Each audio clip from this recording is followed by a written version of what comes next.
കേരള സർവകലാശാല അടിയന്തര സിൻഡിക്കേറ്റ് യോഗത്തിൽ വാക്കേറ്റം. രജിസ്ട്രാർ KS അനിൽകുമാറിന്റെ സസ്പെൻഷൻ ചർച്ച ചെയ്യാനാകില്ല എന്ന നിലപാടിൽ ഉറച്ചു നിൽക്കുകയാണ് താൽക്കാലിക VC സിസ തോമസ്. ഇടത് സിൻഡിക്കേറ്റ് അംഗം കോടതിയെ ഫേസ്ബുക്കിലൂടെ അപമാനിച്ചുവെന്നാരോപിച്ച് BJP സിൻഡിക്കേറ്റ് അംഗങ്ങൾ രംഗത്തെത്തിയിട്ടുണ്ട്. സലീം മാലിക് വിവരങ്ങളുമായി ചേരുന്നുണ്ട് തിരുവനന്തപുരത്ത് നിന്ന്. സലീം, ഈ ഗവർണർ സർക്കാർ പോരൊക്കെ ഒരു ഭാഗത്ത് നിലനിൽക്കുന്നു. അതിനിടയിൽ രജിസ്ട്രാറെ സസ്പെൻഡ് ചെയ്തുകൊണ്ടുള്ള VCയുടെ നടപടി, അത് സിൻഡിക്കേറ്റിൽ ആ വിഷയം ചർച്ച ചെയ്യണം എന്നുള്ള ആവശ്യം ഇടതംഗങ്ങൾ ഉയർത്തുന്നുണ്ട്. പക്ഷേ താൽക്കാലിക VC അതിന് സന്നദ്ധമാവുന്നില്ല എന്നാണ് മനസ്സിലാക്കുന്നത്. എന്താണ് സിൻഡിക്കേറ്റിൽ സംഭവിക്കുന്നത്, സലീം മാലിക്?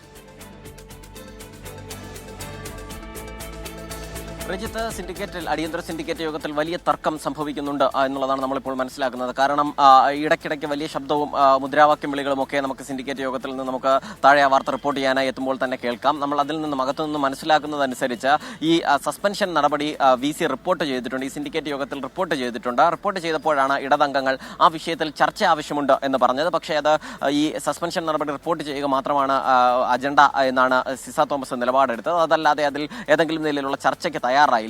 ഇടത് സിൻഡിക്കേറ്റ് അംഗങ്ങളും ഒപ്പം തന്നെ കോൺഗ്രസിന്റെ ഒരു സിൻഡിക്കേറ്റ് അംഗവും ആവർത്തിച്ച് ആവശ്യപ്പെട്ടിട്ടും ഇക്കാര്യത്തിൽ നിലപാട് തിരുത്താനോ നിലപാട് മയപ്പെടുത്താനോ സിസ തോമസ് തയ്യാറായിട്ടില്ല. അതിനിടയിൽ VCക്ക് പിന്തുണയുമായി BJP സിൻഡിക്കേറ്റ് അംഗങ്ങൾ കൂടി എത്തുകയും അതിനുശേഷം ഇടത് സിൻഡിക്കേറ്റ് അംഗങ്ങളിൽ ഒരാൾ ഫേസ്ബുക്കിലൂടെ കോടതിയെ ഉൾപ്പെടെ അപമാനിച്ച് ഈ വിഷയത്തിൽ നിലപാടെടുത്തു എന്ന് പറയുകയും ചെയ്തു. അതോടുകൂടി വലിയ വാക്കേറ്റമാണ് ഇപ്പോൾ ഇവിടെ ഈ സിൻഡിക്കേറ്റ് യോഗത്തിൽ നടക്കുന്നത്. സിൻഡിക്കേറ്റ് യോഗത്തിൽ ഈ വിഷയം ചർച്ച ചെയ്യണം എന്നുള്ളത് മാത്രമല്ല ഇവിടെ ഇടതംഗങ്ങളുടെ ആവശ്യം. ഈ ചർച്ച ചെയ്തതിന് ശേഷം ഇത് നിയമവിരുദ്ധമായാണ് ഇത്തരത്തിൽ രജിസ്ട്രാറെ സസ്പെൻഡ് ചെയ്തിരിക്കുന്നത്, ആ നടപടി പിൻവലിക്കണം എന്നൊരാവശ്യം കൂടി അവർ ഉയർത്തുകയും ചെയ്യുന്നുണ്ട്.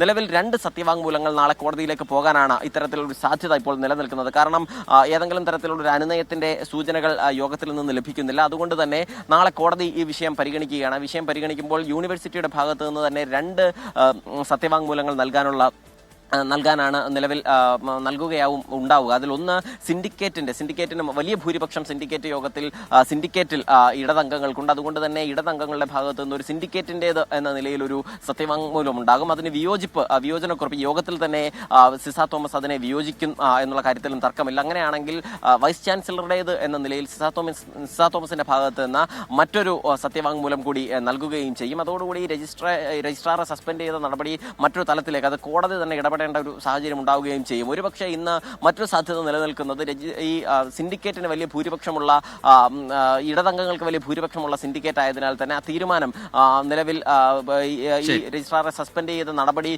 റദ്ദാക്കുന്നു എന്നൊരു തീരുമാനം ഒരുപക്ഷെ സിൻഡിക്കേറ്റിന് എടുക്കാൻ കഴിയും. പക്ഷെ അത് VC അംഗീകരിക്കാത്തിടത്തോളം കാലം അതിൽ തീരുമാനം പിന്നീട് വൈകുകയും ചെയ്യും. അതുകൊണ്ട് തന്നെ കോടതിയിലാകും തുടർ നടപടികളെല്ലാം ഉണ്ടാവുക എന്നുള്ളതാണ് നമ്മൾ മനസ്സിലാക്കുന്നത്. എന്തായാലും സിൻഡിക്കേറ്റ് യോഗം ഇപ്പോഴും പുരോഗമിക്കുകയാണ്. റജിത്ത്, ശരി, രജിസ്ട്രാറുടെ സസ്പെൻഷൻ അത് അജണ്ടയിൽ ഉൾപ്പെട്ട വിഷയമല്ല എന്ന നിലപാടാണ് താൽക്കാലിക VC സിസ തോമസ് സ്വീകരിച്ചത്. ആ വിഷയം ചർച്ച ചെയ്യാൻ കഴിയില്ല എന്നുള്ള നിലപാട് താൽക്കാലിക VC സ്വീകരിച്ചു. അതിൽ വലിയ പ്രതിഷേധം സിൻഡിക്കേറ്റിലെ ഇടതംഗങ്ങളുടെ ഭാഗത്തുനിന്നുണ്ടായി.